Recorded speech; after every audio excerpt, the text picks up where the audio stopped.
Tips simpan duit mudah bocor. Antara simpanan yang baik adalah simpanan wang tunai, tetapi malangnya ramai orang bila simpan duit tidak pernah capai target kerana sentiasa terguna wang simpanan. Golongan begini simpan dalam bentuk emas lebih sesuai kerana duit untuk dibelanjakan, emas untuk disimpan. Bagi yang masih belum ada simpanan yang kukuh, tuan-puan boleh mulakan dengan simpanan kecemasan 3 bulan pendapatan. Gaji sekitar 1,500, tuan-puan boleh kumpul 3 keping 1 dinar.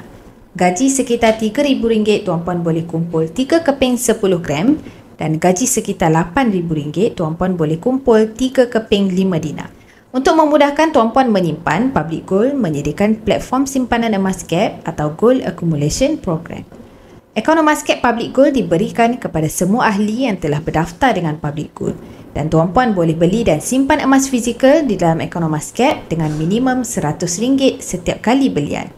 Emas di akaun gap boleh dibeli dan dijual pada bila-bila masa tanpa sebarang komitmen bulanan. Bagusnya akaun gap ini, tuan-puan boleh kumpul emas sikit-sikit dan simpan dengan Public Gold tanpa sebarang caj tahunan, tak ada had belian dan boleh simpan seberapa lama yang tuan-puan mahu. Cukup sahaja gram dalam akaun, tuan-puan boleh keluarkan emas fizikal untuk tuan-puan pegang sendiri. Bagi yang berminat untuk mulakan simpanan emas bersama Public Gold, tuan-puan boleh rujuk pin video saya untuk langkah mudah daftar akaun emas dan nanti saya akan bantu tuan-puan cara terbaik menabung emas di Public Gold sesuai dengan bajet tuan-puan.